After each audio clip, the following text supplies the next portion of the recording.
नमस्कार मित्रांनो, आज सकाळ सकाळीच बैलांना टाकलाय घास, बैलांना आणि गायांना बी टाकलाय घास. कारण की आज सकाळ सकाळी आई आणि पप्पा दोघं गेले होते घास कापायला. आज आपल्याला जायचे बटाटे काढायला. ही बी घासाचीच वाट बघते. ह्याला इकडं कॅरेटमध्ये घास टाकणार मी. कॅरेटमध्ये टाकून ह्याच्या पुढे ठेवतो, कारण की आज आपल्याला लवकर बटाटे काढायला जायचे. आपल्याला कालचे आणि आज काढलेले बटाटे आज संध्याकाळी गाडीत भरायचे, तर त्याच्यामुळं जास्त गडबड आहे. आज दिवस मला इकडं येणं होईल नाही होईल, त्याच्यामुळं अगोदर घास टाकून घेतला जनावरांना. मित्रांनो, आता 9 वाजलेत. बैलांना पाण्यावर आणले.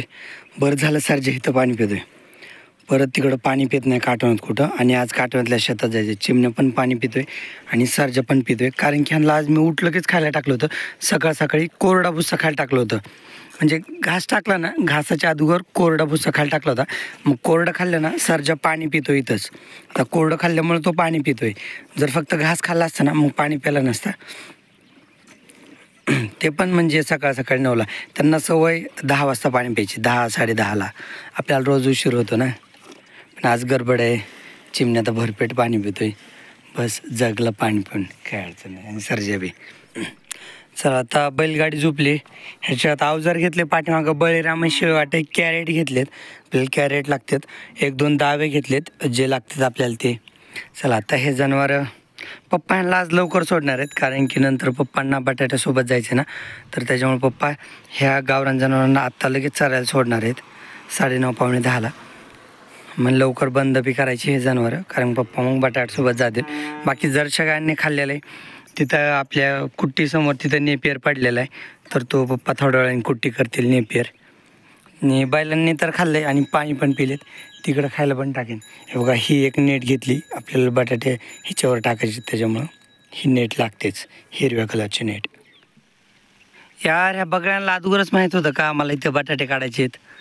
मी बैलगाडी इथं घेऊन आलो की लगेच बगळे येऊन बसले. आणि हे बघा, मी पहिलंच तास काढलं आहे. बैलगाडी आलो, बळीराम झोपला आणि पहिलंच तास काढलं, तर तोवरच 5-6 बगळे आलेत. त्यांनी खायला पण चालू केलं. सकाळ सकाळी भूक लागली असं त्यांना. पण ना, मी इथं शेतात बैलगाडी इथं उभा केली ना, की लगेच माझ्या लक्षात आलं की बगळे आलेत 1-2. आणि 1-2चे मी कडीपासून इथपर्यंत येऊस तर 5-6 झाले. आणि आपले रोजच्या सारखेच असे बटाटे निघतात चांगले. मी एकटाच आलो आहे. आईन ते मागून येतील, आई भैया. तर तोपर्यंत आपला आवत बी झुपले. आता अगोदर आवत आणून घेतो आईन ते येईपर्यंत. बटाटे काढून झालेत. 7-8 लाईन काढल्यात. इकडं कॅरेट भरून ठेवलेत. आईने त्यांनी वेचायला चालू केलेत बटाटे. असे लाईनने जितक्या अंतरावर कॅरेट भरेल ना, तर तितक्या अंतरावर कॅरेट भरून ठेवले. बैलांना तिकडं बांधले समोर. मला आता हे कॅरेट भरून न्यायचेत. म्हणजे कॅरेट उचलायचे आणि तिकडं आपल्या शेजाऱ्यांचे झाड आहेत ना, तर त्या झाडाखाली सावलीत बटाटे टाकायचेत. म्हणजे परत सावलीत निवडता येतील आणि उन्हाने बटाटे खराब पण होणार नाहीत. तर त्याच्यामुळं मला तिकडं झाडाच्या सावलीत टाकायचे आहेत बटाटे. तर आता मी हे कॅरेट वाहतो. तिकडं भैयाकडून उचलून घेतो कॅरेट आणि सगळे कॅरेट नेऊन तिकडं टाकायचे. बटाटे लय वजनदार आहेत रे बाबा बटाटे. आणि ही बटाटे छान आहेत राव. अशी ह्याच बटाट्याला छान मार्केट आहे. केवढं मोठं बटाटे.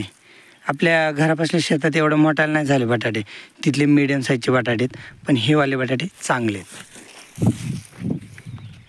इकडं बैलाला गवत खायला टाकले, बांधले त्यांना. आज मोकळं नाही सोडलं. गवत बी संपत आले, नवीन टाकावं लागेल त्यांना. मी 2 कॅरेट तिकडं झाडाखाली नेऊन ठेवले. पण नंतर भैया म्हणला की इथं बैलगाडी खालीच टाकायचे कॅरेट. तर मग बैलगाडीला ही हिरवी नेट आहे ना, तर या हिरव्या नेटची सावली केली आणि आपल्या बैलगाडी खालीच टाकली मग बटाटे.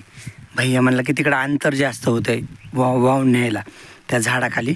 मग त्याच्यामुळं इथंच रानाच्या मध्ये आपण बैलगाडीवरती हिरवी नेट टाकली, सावली केली आणि ह्या सावलीत टाकलेत बटाटे. तर एवढे बटाटे इथं काढलेत. आणखीन बटाटे काढायचे चालू आहेत. तर परत एकदा बैल झोपलेत. बटाटे म्हणजे बैलांची नुसती सोड झोप आहे बाबा.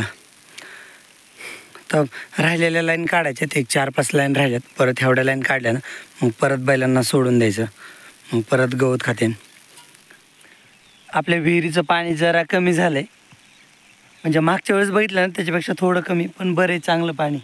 आपण वापरच नाही करत सध्या त्याचा. आपले बटाटे असे निघतात छान निघतात बरं का, म्हणजे दाटवाट चांगले. घराजवळच्या शेतात जरा कमी निघले, पण काटवातल्या शेतात चांगले निघतात बटाटे. एवढे मोठे बटाटे. आता बटाटे निवडायचे चालू आहेत. इकडे हे मोठे, इकडं एक नंबर, ह्यो सगळ्यात ठोकळा, ह्यो बी एक नंबर, आणि तो ठोकळा पलीकडं असा आई निवडून टाकते. आता आई पाटी टाकते ना, तर ते 2 नंबरचा माल आहे, म्हणजे 2 नंबरचे बटाटे. फुल कॅरेट इथं 70 कॅरेट भरते ना, आपल्याला 70 कॅरेट काढायचे. नाही रे बरोबर, हे 26 किलो भरेन. मोठ्याला बटाटे आहेत ना.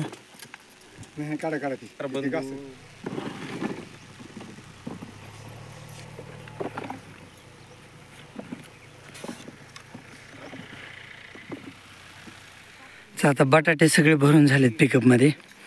1 नंबर अगोदर ठोकळा, नंतर 2 नंबरचे शेवटला, असे बटाटे भरले सिरियलने. आणि वजन करून भरलेत. प्रत्येक कॅरेट 26 किलो 100 ग्रॅम भरले. म्हणजे तिथं आरतीला गेलं ना, वजन करायची अडचण नाही. म्हणजे कुणी जरी कॅरेट उचललं तरी 24 किलो वजन धरता येते. 2 किलो वजन कॅरेटचं असते. हे सगळे बटाटे म्हणजे वेगवेगळे निवडलेत आणि टाकून दिलेत पिकअपमध्ये. आता पिकअप इथून जाणार गाडी, आणि आपल्या घरापासल्या शेतात मग तिथले बटाटे भरायचे. आता बैल पेत आहेत पाणी. तिकडं गाडी लावली बटाटे भरायला, पण मी आता बाहेर जाणार आहे ना, तर त्याच्यामुळे तिकडच्या बटाट्याकडे मी जाणारच नाही. तिथं वजन करायचे. प्रत्येक कॅरेट 26 किलो 100 ग्रॅम भरलं पाहिजे. म्हणजे 2 किलो कॅरेटचं वजन आणि 24 किलो बटाटे त्याच्यात. म्हणजे आपल्याला गणित करायला सोपं जातं मंडीतलं, किती वजन भरलं. बैल दुपारी पाणी नाही ना, तर भरपूर पाणी पिणार. परत उन्हात होते. थोडं नंतर दुपारून बांधलं होतं ह्यांना सावलीत, पण दुपारपर्यंत उन्हात होते आपले बटाटे काढेपर्यंत. चला आता घरी. आता वजन करून आपले बटाटे भरायचे झालेत. बटाटे भरायला अंधार पडला, लय उशीर झाला. तर अशा ह्याच्यात कॅरेट लावून ठेवलेत गाडीत सगळे.